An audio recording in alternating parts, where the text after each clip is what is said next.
Oh, man. I'm drawing a blank. What you working on, Bodie? Who said that? Over here. Over where? Right here! Jesus. Not exactly. In fact, quite the opposite. Who are you? Not important. I asked you a question. What you working on, Bodie? I'm trying to figure out what saw to use. Tell me about it. Well, Eddie, you see, he's got this cousin who won't shut up about his steel MS-250 and how much he loves it and how much Poulans are junk. Uh-huh. Well, Eddie, you see, he wants me to build him a Poulan to embarrass his cousin's MS-250. I love a spicy Poulan. Well, I don't know which one to use. I mean, I could try to use a Poulan Pro 5020. 50-20. Aren't those things strato-charged? Well, yeah, they are. To hell with strato-charged saws. Strato, X-Torque, those saws are for pussies. You'll never get anywhere with the modern shit, and you know it. I know. The modern Poulans are junk. You gotta go back. I've had some success building Poulan 4620s. That sucks too. Overdone. I know. I've never liked the yellow. Precisely. I mean, hell, you might as well be building a McCulloch. Oh, I fucking hate McCullochs. No.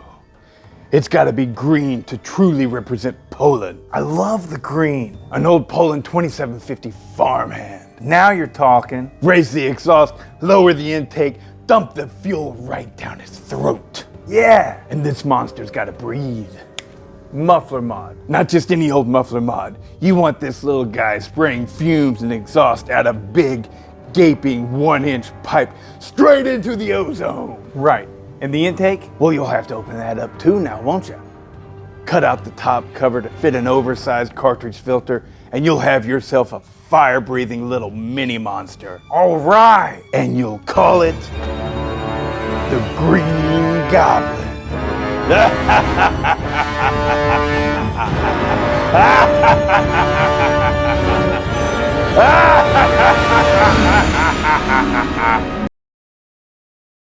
Lead us not into temptation, but deliver us.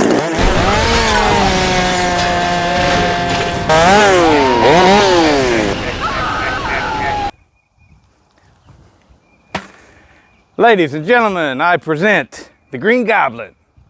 Little Poulan Farmhand 2750, 2900, 2550, 2500, Poulan Pro 4620, Poulan Pro 295.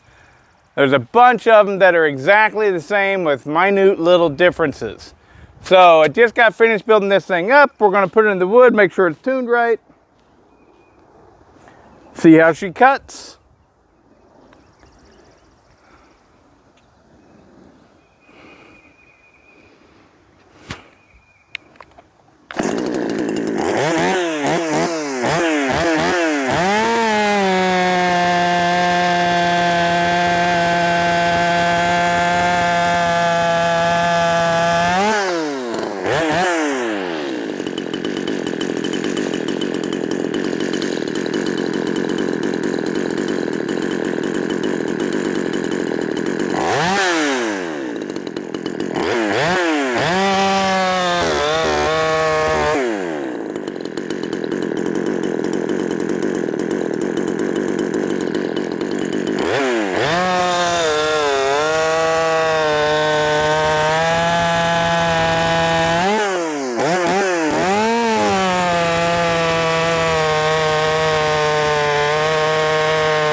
These are really fun little saws. It's not the most powerful thing in the world, but it does a good job and they're fun to use. Especially because I think I got this thing for 15 or 30 bucks, something like that. Actually, I know what it was. I got this one and one of the modern Poulans. One of the, like a 3816 or whatever they call it. You know, it's a strato charge for pussies. I think I got both of them for 30 bucks. I showed up at the old fella's house and I was on my motorcycle and he was wondering how the heck I was going to get 2 chainsaws, but I strapped them on there. I've done it before, you know. So, Eddie, this is your saw, buddy. Eddie been wanting one of these for a long time, and he finally got a hold of me and we worked out a deal, and here it is. Runs great. I'm sure it'll have no problem beating down a low life MS 250. You know, it'd probably hang pretty close to a 261. So anyways, it definitely could use a chain sharpening. I noticed it in this wood right here, not so much over there, but in this dry oak, it just didn't really want to grab a whole lot. But I hope you liked the video, and I hope you had a little fun with me pretending to be Norman Osborn and the Green Goblin and all that jazz. Hey, what's life if you can't have a little bit of fun living it?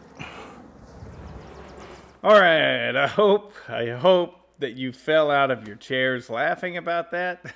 That was, I saw the meme. I had already begun building the saw, the Green Goblin. I've had this thought in my head forever. And the day that I began building it, which was yesterday, yesterday I started building it and got it all back together, and I was still having a little bit of problems, so I tore it back down and made sure the sealing surfaces was all sealed up, and I rebuilt the carburetor. I hadn't done that anyway, so got it back going today, and I had seen that meme where they use Aunt May from the first Spider-Man yesterday, the day that I started building the Green Goblin, and I was like, oh my God, I guess other people have started doing this stuff too. And I was like, it's hilarious. I got to put that in the video. I got to put it in the video. And hopefully I'm allowed to still monetize this video, but maybe not. They might catch me and flag me on copyrighted material and sound. The music at the beginning is from Spider-Man 1, the soundtrack. So they may catch me, but I'm going to release it anyways. If you like it and thought this was funny, please share it. You know, at least hit the thumbs up. You know, I know all of you guys can't share it, but like a lot of these videos, people aren't going to even think to watch it because it's a Poulan Farmhand, and there's a lot of people that don't give a care. They don't care at all about it being a Poulan Farmhand, and so they don't watch the video. Well, if they're not watching this video, they're going to miss this hilarious scene. I think it's hilarious. I think it's really funny. But anyways, so share it on any platforms, Facebook groups and stuff like that. And it means more if you guys share it than it does whenever I share it. Because whenever I share it, I'm tooting my own horn, you know. But if somebody else shares it and says, hey, this guy's really funny,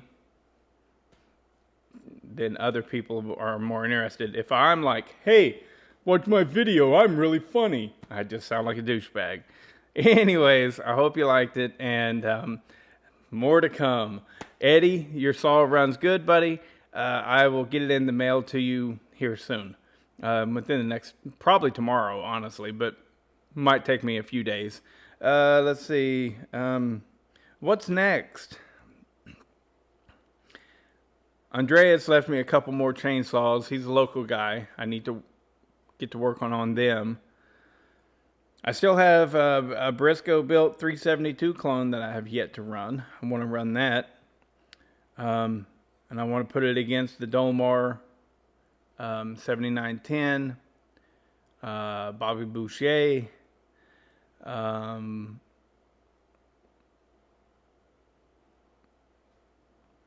my 592. A lot of stuff. Anyways, what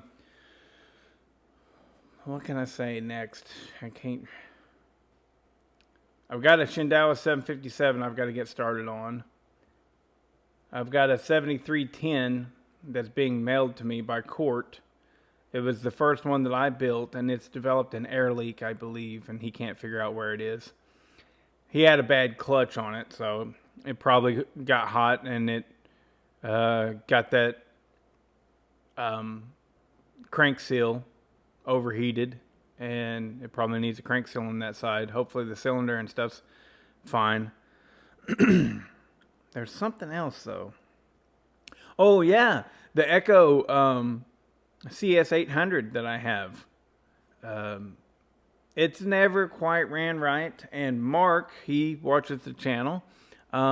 He wanted to buy it off of me the way it is, and I was like, nah.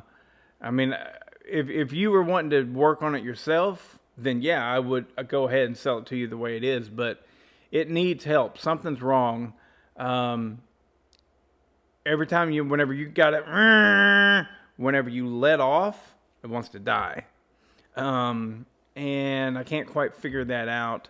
I'm going to make sure, I'm going to go through it, put new O-rings in it and stuff, and check out the piston, because I think maybe it has the wrong piston in there. I don't know if it would cause it to die like that, but I'm sure the squish is like outrageous, but because it's really pretty easy to pull and stuff. And Mark doesn't want anything like too crazy. He doesn't want a crazy build or anything. So it's not like I'm not going to go and give it crazy compression, because I think he said he was 68 years old, so he doesn't want something really hard to start and stuff.